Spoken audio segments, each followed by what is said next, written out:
Hello, नमस्कार, आदाब, सत श्री अकाल और अस्सलाम वालेकुम। मैं हूं मोहम्मद अहमद काज़मी। आज मैं आपको मीडिया स्टार वर्ल्ड की पहली सालगिरह की पूर्व संध्या पर एक स्पेशल कार्यक्रम लेकर आया हूं। आज 1 अक्टूबर 2019 यानी राष्ट्रपिता महात्मा गांधी के 150वें जन्मदिन की पूर्व संध्या है। एक साल पहले 2 अक्टूबर 2018 को हमने media star world YouTube channel की शुरुआत की थी। एक साल पूरा होने के साथ ही हमारे 265 एपिसोड हो चुके हैं और 2 दिन पहले ही 1 लाख सब्सक्राइबर का आंकड़ा पार किया है। 2 अक्टूबर 2018 से 14 जुलाई 2019 तक मैंने तन्हा मोबाइल के ज़रिए रिकॉर्ड करके 149 एपिसोड आप तक पहुंचाए थे। अब मेरे साथ एडिट करने और कैमरा ऑपरेट करने के लिए एक नौजवान अजीम खान मेरी मदद करते हैं, जिसकी वजह से आपको हमारी शो प्रोफेशनल नज़र आती है। हमारे सब्सक्राइबर्स में सबसे ज़्यादा नौजवान हैं, यानी 25 से 34 साल के बीच की उम्र के तकरीबन 30% लोग शामिल हैं। हमारे प्रोग्राम देखने वालों में 80% भारत में हैं, जबकि दूसरे नंबर पर तकरीबन 8% सऊदी अरब में हमारी ख़बरें देखने वाले मौजूद हैं। वहाँ का मीडिया काफ़ी हद तक हुकूमत के कंट्रोल में है। शायद वहाँ भारत और पाकिस्तान के लोग दुनिया की ख़बरें हासिल करने के लिए दूसरे चैनलों के साथ साथ media star world YouTube channel देखते हैं। उसके अलावा हमारी ख़बरें United Arab Emirates, Kuwait, Pakistan, America, Qatar, Britain, Nepal, Oman, Canada, Bahrain, Bangladesh, Malaysia और ऑस्ट्रेलिया वगैरह कुल मिलाकर 50 मुल्कों में देखी जाती है। यहाँ मैं ये बताना ज़रूरी समझता हूँ कि मेरी इंटरनेशनल अफेयर्स में इतनी दिलचस्पी और तजर्बा क्यों है। मैंने अपना जर्नलिज़्म यानी पत्रकारिता का सफ़र 1983 में शुरू किया था और तकरीबन 1990 तक ईरान की समाचार एजेंसी इरना और IRIB के दिल्ली ब्यूरो में रिपोर्टर के तौर पर काम किया था। उसी ज़माने से मैं मिडिल ईस्ट के हालात को नज़दीक से देख रहा हूं और वहां अमेरिका और इजराइल कितनी तबाही कर चुके हैं वो सब मेरी आंखों के सामने है। मेरी पत्रकारिता के सफ़र के शुरू में इराक ईरान जंग जारी थी। चूँकि ईरान अमेरिका के चंगुल से आज़ाद हो चुका था और वहाँ के नेता अमेरिका को बड़ा शैतान कहते थे, तो उसी वक्त से मुझे दुनिया को अलग अंदाज में समझने और देखने का मौका मिला, जिसमें लॉजिक भी थी, मंतिक भी थी। 2003 में इराक पर अमेरिकी हमले के मौके पर अंतर्राष्ट्रीय खबरों के माहिर सईद नकवी की प्रोफेशनल निगरानी में दूरदर्शन के लिए वर्ल्ड व्यू इंडिया कार्यक्रम के लिए रिपोर्टिंग का मौका मिला, जिसके लिए मैंने जंग के मैदान से यानी इराक से हर उस शहर से रिपोर्टिंग की जहां अमरीकी फ़ौजी पहुंचा करते थे। इस दौरान ईरान और कुवैत से भी रिपोर्टिंग की। उस वक्त मैंने अमरीका की इराक में तबाही और उसके पीछे बड़े से बड़ा बिजनेस हासिल करने की कोशिश अपनी आंखों से देखी है। 2003 इराक पर अमेरिका के हमले के वक्त भारत में प्रधानमंत्री अटल बिहारी वाजपेयी की सरकार थी।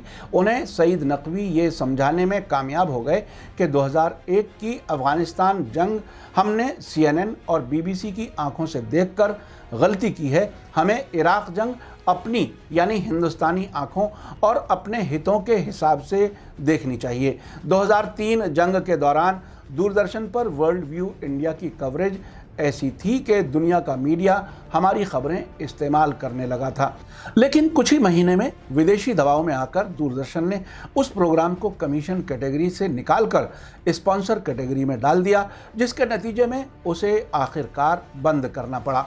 उस वक्त दूरदर्शन के इतिहास में वर्ल्ड व्यू इंडिया की TRP देश भर के सभी चैनलों की कुल TRP से कहीं ज़्यादा थी, चूँकि उस प्रोग्राम में सच्चाई दिखाई और बताई जा रही थी।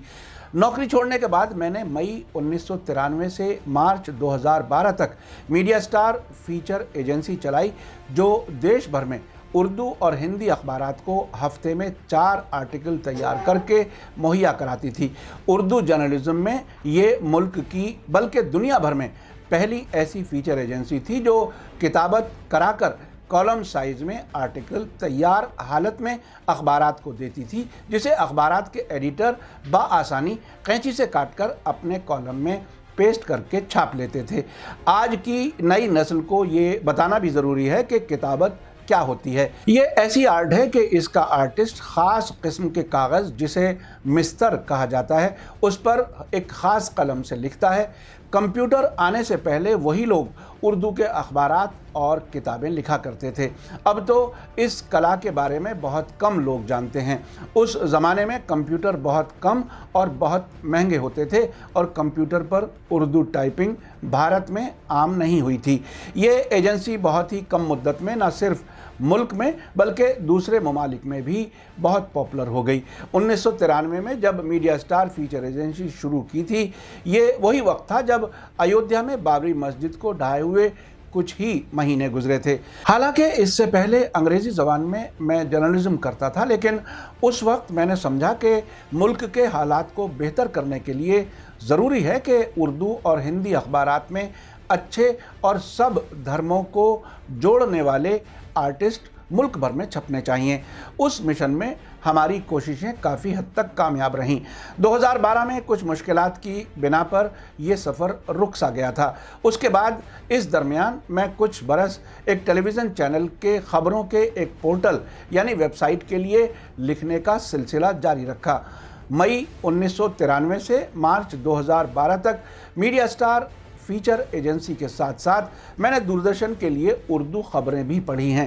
1998 में अमेरिका सरकार के इनविटेशन पर वहां जाना हुआ और 2003 इराक जंग के बाद यूरोप समेत काफ़ी विदेश यात्राएं हुईं। इस तरह बहुत कुछ सीखने का मौका मिला। मैंने अपने ज़ाती किस्म के और जर्नलिज़्म के लिए पाकिस्तान से लेकर तुर्की और यूरोप तक के दौरे किए हैं और अफ्रीका में लीबिया भी जाना हुआ है। अब ये सवाल पैदा होता है कि मैंने media star world YouTube channel क्यों शुरू किया। इसकी दो बड़ी वजह थी। एक तो ये कि सच्ची और अच्छी जर्नलिज्म के मौके ख़त्म हो रहे हैं, इसीलिए छोटा ही सही अपना प्लेटफॉर्म हो ताकि सच बोलने की गुंजाइश इस्तेमाल की जा सके। इसी बात को दूसरी तरह ये भी कहा जा सकता है कि मुझ जैसे पत्रकारों की बड़े मीडिया हाउसेस में अब कोई ज़रूरत नहीं रही है। अब आमतौर पर गोदी मीडिया लोगों की आंखें खोलने के लिए नहीं बल्कि आंखें बंद करने के लिए काम कर रहा है। मुल्की सतह पर जर्नलिज्म का जो बुरा हाल अब है, इंटरनेशनल लेवल पर होने वाली जर्नलिज्म पर कुछ वेस्टेड इंटरेस्ट का लंबे वक्त से कब्जा है, जो अब आहिस्ता आहिस्ता कमज़ोर हो रहा है। जब 1947 में भारत आज़ाद हुआ, उसके बाद मई 1948 में फ़िलिस्तीन पर कब्ज़ा करके इजराइल का क़याम अमल में आया और उसके बाद मिडिल ईस्ट में जिस तरह से मौत का चक्रव्यूह चला और ख़ित्ते की हुकूमतों पर गैर मुल्की ताकतों का कब्ज़ा हुआ, उससे इस पूरे इलाके के हालात बिगड़ते ही चले गए। अब हाल ये है कि इस पर बात करना भी गुनाह हो गया है, जबकि ये सिर्फ 70 साल पुराना इतिहास है। उसी साजिशी चक्रव्यूह के तहत ईरान पर बिठाए गए पिट्ठू शाह को ईरान की इस्लामी क्रांति यानी इस्लामिक रेवोल्यूशन ने 1979 में उखाड़ फेंका था। उसके बाद अमेरिका और इजराइल के पूरे इलाके में पैर उखड़ रहे हैं, जो हालिया बरसों में आप देख रहे हैं। दूसरे विश्व युद्ध यानी वर्ल्ड वार 2 के बाद 1947 और 1948 की घटनाओं के साथ ही अमेरिका और सोवियत संघ दो बड़ी ताकतों के तौर पर सामने आई और दुनिया के मुल्क इन दो ब्लॉक्स में तकसीम हो गए। 1947 के बाद भारत सोवियत संघ और पाकिस्तान अमेरिका के खेमे में चला गया। इसके साथ ही अमेरिका, इजराइल और वेस्टर्न कंट्रीज़ ने अपने सियासी एजेंडे पर काम करने के लिए दुनिया भर के मीडिया को मुतासिर करने का ख़तरनाक प्लान बनाया, जिस पर वो अब तक काम कर रहे हैं। पिछले कुछ दहाइयों से तो ये हो रहा है कि अमेरिका अपने दोस्त मुल्कों में इंटरनेशनल मीडिया को पनपने ही नहीं दे रहा और उन हुकूमतों से कहा जाता है कि दुनिया भर की खबरें आप हमारे न्यूज़ नेटवर्क से लें, यानी दुनिया को जिस तरह हम दिखाना चाहते हैं आप भी उसी तरह से देखें, यानी जो हमारा दोस्त वो आपका भी दोस्त और जो हमारा दुश्मन वो आपका भी दुश्मन होना चाहिए।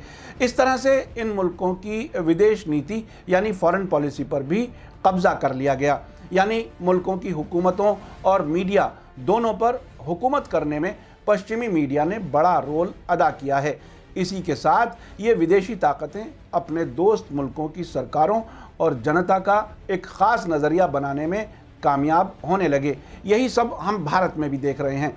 इंटरनेशनल अफेयर्स को समझने के लिए मैं समझता हूँ कि जिसने मिडिल ईस्ट की राजनीति समझ ली वो बहुत कुछ दुनिया की हकीकत समझ सकता है।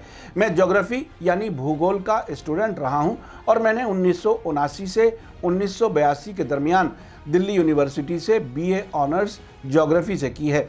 उसमें एक सब्जेक्ट सीज़मोलॉजी होता है जिसमें भूकंप यानी ज़लज़ले वगैरह से मुताल्लिक साइंस पढ़ाई जाती है। उसके बाद ये समझना आसान हो जाता है कि अगर ये मालूम हो कि ज़लज़ले यानी अर्थक्वेक का मरकज़ यानी एपिसेंटर कहाँ है तो ये जानना आसान हो जाता है कि हम जहाँ हैं यहाँ पर इसका क्या असर होगा। बिल्कुल इसी तरह मिडिल ईस्ट की घटनाओं को समझना ज़रूरी है। ये हमारे काफ़ी नज़दीक भी है। इस इलाके के देशों में बहुत बड़ी तादाद में भारतीय रहते हैं और यहाँ से हमें देश का इंजन चलाते रहने के लिए तेल और गैस मिलता है। अब अगर हम संकट में आ रहे हैं तो उसकी एक ही वजह है कि हमने इस पूरे इलाके को अमेरिका, इजराइल और सऊदी अरब की आंखों से देखने की गलती की है। सईद नकवी, जिन्हें हम पत्रकारिता का बहुत बड़ा स्तंभ और पिलर मानते हैं, वे हमारे बचपन में हर संडे को दूरदर्शन के वर्ल्ड रिपोर्ट प्रोग्राम में किसी न किसी नए मुल्क में नज़र आते थे।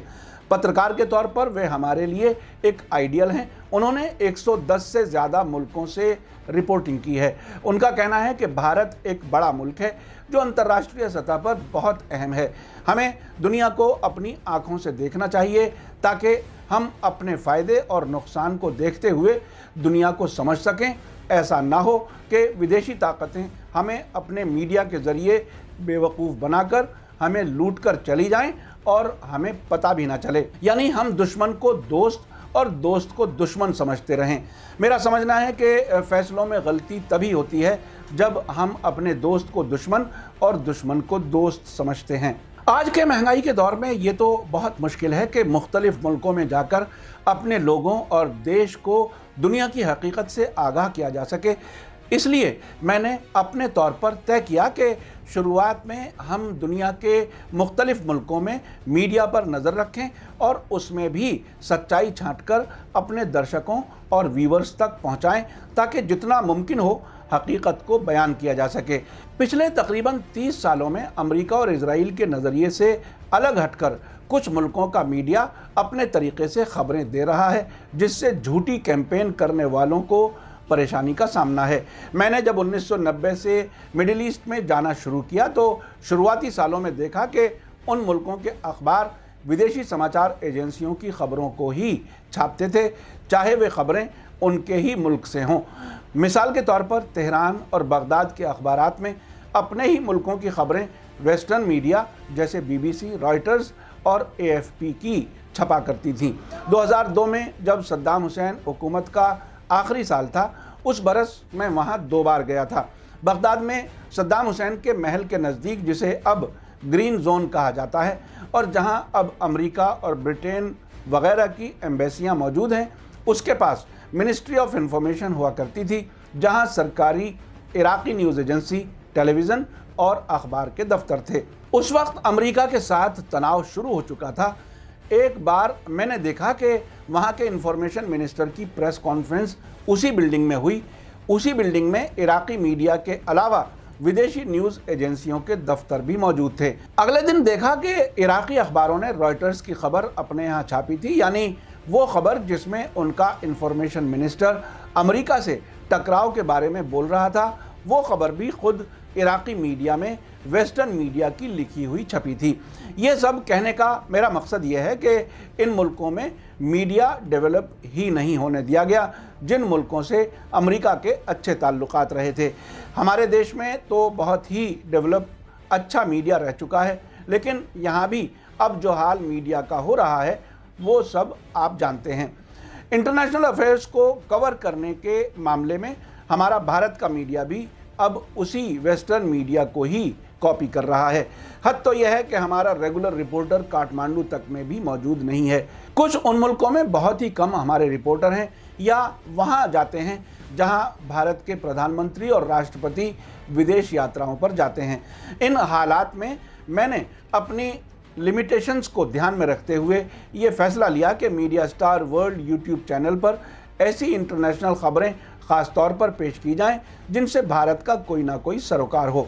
हमारे प्रोग्राम नज़र दुनिया पर की टैगलाइन इसीलिए है कि हम वो खबर देते हैं जो आपको दूसरे मीडिया से नहीं मिलती, और वो अंतर्राष्ट्रीय खबरें जिनका ताल्लुक़ किसी न किसी तरह से भारत से है वो देने की कोशिश करते हैं। शुरू में हमने एक ही कार्यक्रम शुरू किया जिसका नाम नज़र दुनिया पर रखा, ताकि आम आदमी समझ सके कि प्रोग्राम में क्या पेश किया जा रहा है। बाद में हाल ही में हमने इंटरव्यू का प्रोग्राम आपके रूबरू और देश के अंदर की खबरों वाला प्रोग्राम देश का आईना शुरू किया है। अभी हमें इन सभी कैटेगरीज में बहुत कुछ करना बाकी है। इसके अलावा मेरा इरादा है कि कुछ वो खबरें जो आम तौर पर मीडिया में नज़र नहीं आती उनको भी कवर किया जाए। अगर आगे मुमकिन हुआ तो ये भी करने की कोशिश की जाएगी। आपको मैं एक बात और बताना चाहता हूँ कि जब किसी इंसान या किसी समाज को मुसलसल झूठी खबरें दी जाती हों तो नज़रियात उन झूठी खबरों के मुताबिक बन जाते हैं। इस बीच में अगर अच्छी खबरें मिलना शुरू हो जाएं तो बहुत से मामलात में इंसान को गुस्सा भी आता है और उसकी मुखालिफत भी करने लगता है। ये वही बात होती है कि अगर आप दोस्त को दुश्मन और दुश्मन को दोस्त समझने लगते हैं तो फैसले गलत करते हैं। इसीलिए आप में से कुछ दर्शक, जिनकी तादाद बहुत कम है, मेरी रिपोर्ट्स पर एतराज़ करते हैं और अच्छे बुरे अल्फाज भी इस्तेमाल करते हैं। मैं उनका बुरा नहीं मानता हूं, बल्कि हकीकत से लाइल्मी की वजह से कुछ लोग एतराज़ करते हैं। लेकिन मुझे यकीन है कि अब तक बहुत से लोग बहुत कुछ समझ गए होंगे। मेरी कोशिश होती है कि हर खबर की सोर्स बता दूं और जो एनालिसिस करूं वो भी लॉजिकल बुनियाद पर हो।